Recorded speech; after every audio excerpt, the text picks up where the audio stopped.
چند پیسوں کی خاطر آپ لوگ تبلیغ کے خلاف بول پڑے. ارے بولو، لیکن جب تبلیغ والوں نے ہاتھ اٹھا لیا اور تمہارے خلاف اللہ کے سامنے اپنا درخواست پیش کر دیا تو ان میں ایسے لوگ ہیں کہ ان کے ہاتھ خالی واپس نہیں ہوتے.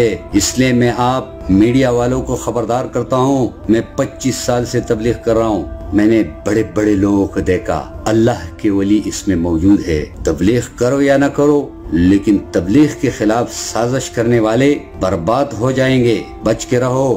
تبلیغ کا چلانے والا اللہ ہے. اللہ کون چلاتا ہے؟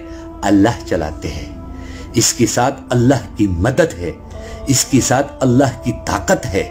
پورا قوت طاقت اللہ کا اس کام کے ساتھ ہے. ہاں، تبلیغ والوں کے ساتھ نہیں ہے، اس کام کے ساتھ اللہ کی مدد ہے. یہ ریون کی چار دیواری کے اندر جو تبلیغ والے رہتے ان کے ساتھ اللہ کی مدد نہیں ہے. وہاں پر جو اعمال ہوتا ہے ان اعمال کے ساتھ اللہ کی مدد کا وعدہ ہے. تو اس لیے میری ریکویسٹ ہے کہ بچ کے رہو، اور یہ سازشیں تمہارے سب ناکام ہو جائیں گے. لیکن تبلیغ والوں کو اس چیز پہ مجبور نہ کرو کہ وہ تمہارے اور تمہارے ساتھ اس مشن میں جتنے بھی شریک ہے اس کے خلاف ہاتھ اٹھائے. ایسے نہیں. پھر بھی تم ہمارے قوم کے ہو، ہمارے بھائی ہو، حضرت محمد صلی اللہ علیہ وسلم کی امتی ہو. ہم سب کی خیر خواہی چاہتے ہیں. السلام علیکم ورحمۃ اللہ وبرکاتہ. آج میرے موضوع کا ٹاپک میڈیا والے ہیں. میں تمام میڈیا والوں سے درخواست کرتا ہوں کہ خدا کے لیے اللہ سے ڈرو اور تبلیغ والوں کے خلاف کوئی سازش نہ کرو. جھوٹ تو تمہارا پہلے سے بھی مشہور ہے، معروف ہے، اور جھوٹ کو اتنا آگے نہ بڑھاؤ کہ تبلیغ والے بھی تمہارے جھوٹ کی لپیٹ میں آ گیا. تبلیغ ایک ایسی جماعت ہے کہ سارے فرقوں سے، ساری سیاسی پارٹیوں سے بالاتر ہے. یہ اس نبی کا کام کرنے والے ہیں جس کے تمام مکہ کے مشرکین کافر اس کے خلاف تھے، لیکن اس کا کچھ بھی نہیں بگاڑ سکا. حضور نبی کریم صلی اللہ علیہ وسلم نے جب یہ محنت شروع کی تو بڑے بڑے کافر اس کے مقابلے میں آئے. اللہ نے اس سب کو ریزہ ریز کر دیا اور حبیب صلی اللہ علیہ وسلم کی دین کو غالب فرما دیا.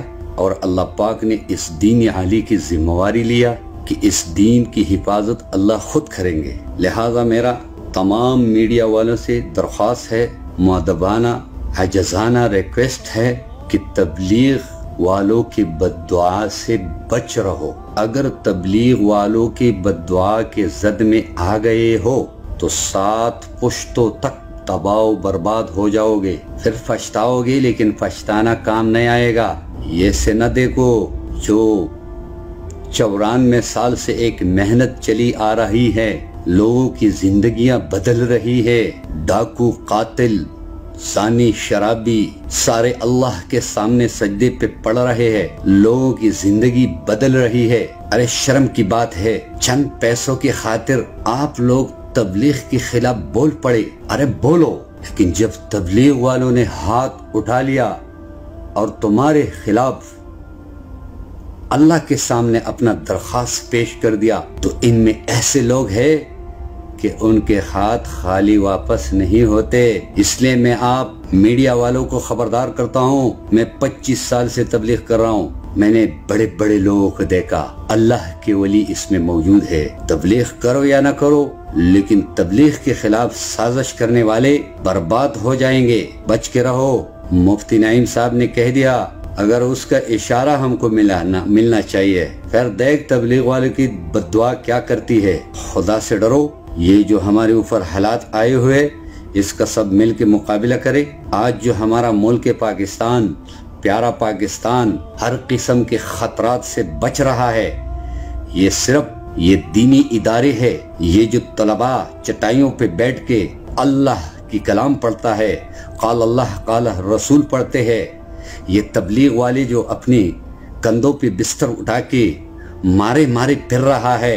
تم لوگ تو خراٹے لے کے سو رہے ہو، لیکن تبلیغ والے ساری رات تم لوگوں کے لیے رو رہا ہے. اس لیے تو طارق جمیل صاحب فرماتے ہیں، ایک بھوک سی دل میں ہوتی ہے، ایک درد جگر میں ہوتی ہے، ہم رات کو اٹھ روتے ہیں جب سارا عالم سوتے ہیں.